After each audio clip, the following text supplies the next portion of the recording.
सरकार के 11 साल पूरे हो गए हैं और विकसित भारत का अमृत काल, जो इन 11 सालों को जो सेवा, सुशासन, गरीब कल्याण के ये 11 साल जो वाकई में बेमिसाल रहे, इसमें जो हमारे प्रधानमंत्री मोदी जी का ये कार्यकाल सुनहरी लफ्जों से लिखा जाएगा।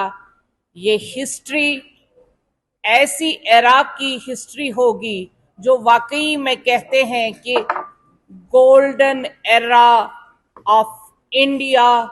और उसमें गोल्डन वर्ड्स लिखे जाएंगे इस हिस्ट्री में। आप सब जानते हैं कि 2014 से पहले हमारे भारत में, हमारे इंडिया में जो कार्य चल रहा था, उसमें जिस तरह से सरकार के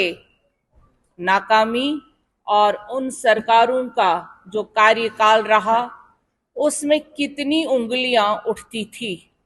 लेकिन 2014 के बाद जो हमारा इकोनॉमिक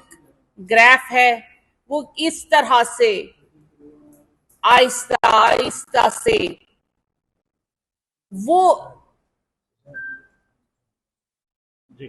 ग्राफ किस तरह से ऊपर हो गया, वो आप देखेंगे। इकोनॉमिकली सबसे ज्यादा इंपॉर्टेंट होता है जब आपका देश विकसित कहलाता है, आपका देश इकोनॉमिक पावर कहलाता है,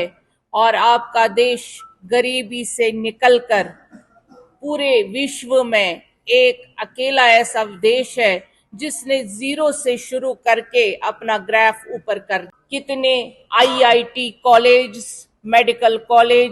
मेडिकल फैसिलिटीज, रेल लिंक्स, सड़कों का जाल, गरीबों के लिए घर, और टेक्नोलॉजी में हमारा भारत किस कदर आगे बढ़ गया। ये अमृत काल वाकई में अमृत काल है। ये साल बेमिसाल है। जम्मू कश्मीर में आपने देखा 5 अगस्त 19 के बाद जो हम कल्पना नहीं कर सकते थे, जिस अमन की हम कल्पना नहीं कर सकते थे, वो अमन हमारे दामन में आ गया। जिस अमन की हम कल्पना नहीं कर सकते थे, वो मोदी जी ने बता दिया और जम्मू कश्मीर को वापस जन्नत बेनजीर बना दिया, जो हम सोच भी नहीं सकते थे, क्योंकि हमारी 3 दहाइयां खत्म हो चुकी थी। 3 दहाइयों में हमारे बच्चे जो पैदा हो गए, और 30 साल 35 साल हमने जो देखा, वो हमारे छोटे बच्चे 2 साल 3 साल वो भी वही गुनगुनाते थे। स्कूल और बाकी चीजें यहाँ पे हमारे लिए ख्वाब लग रहे थे, क्योंकि स्कूल खुलते नहीं थे, दुकान खुलते नहीं थे, टूरिज्म का फुकदान था और घर चलते रहते थे। लेकिन 5 अगस्त 19 के बाद जिस कदर मोदी जी ने जो वादे 2014 में किए और 2019 में वो शर्मंदे ताबीर होने लगे, और आपने देखा 5 सालों में हमारे जो बच्चे घरों में चलाते थे और जिनको रट्टा लग गया था, वो जो ब्लैक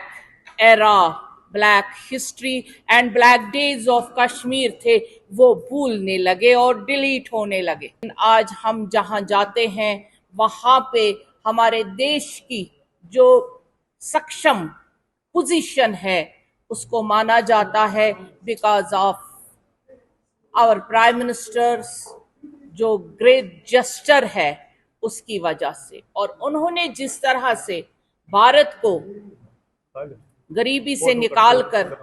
आज आप हमारी जीडीपी देख रहे हैं, आज आप इकोनॉमिक पावर देख रहे हैं, आज आप कंस्ट्रक्शन देख रहे हैं, रोडों की जो हमने कभी ख्वाब में भी नहीं देखा था, सोचा था और मन में कभी नहीं सोचा था कि हर एक सड़क पूरे राजधानी से मिलेगी। और कल की बात है, आप सब जानते हैं कि कन्याकुमारी से लेकर कश्मीर तक जो रेल लिंक आ गया, अब हम भी ख्वाब देख सकते हैं, वो ख्वाब जो बचपन में कभी हमें सुनाए जाते थे और आज वो शर्मंदे ताबीर हो गए। आज आप सड़क से चलते हैं तो आपको जहां 3 घंटे लगते थे, वहां आज आपको 1 घंटा लग जाता है।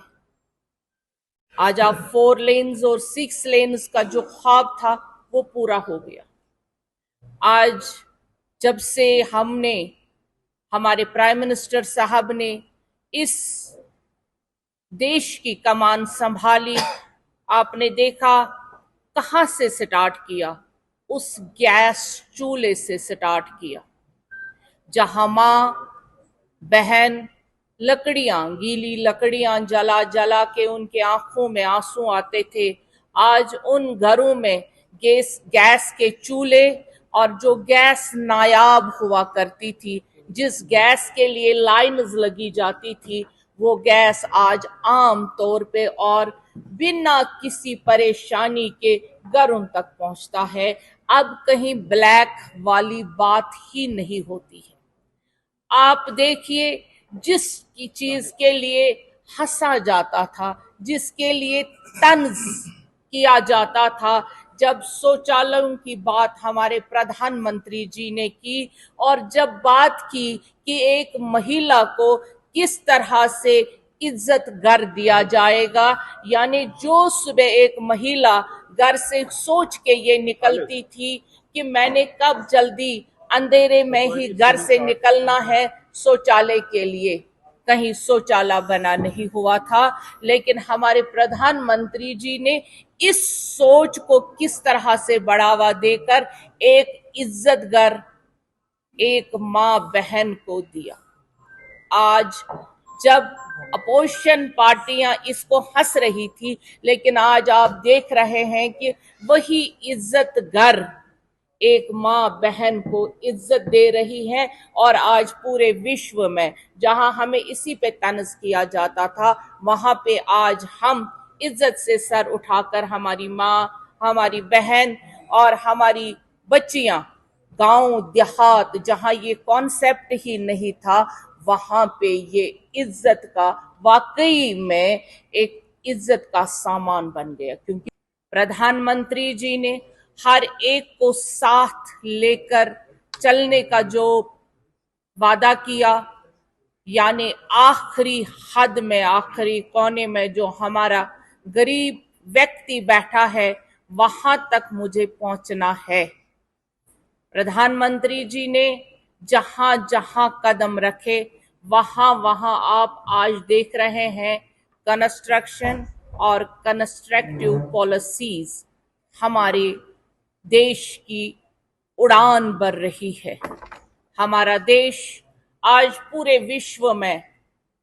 अपना सर, हम जहां भी जाते हैं, हम सर ऊंचा करके चलते हैं, क्योंकि हमारा देश, हमारा भारत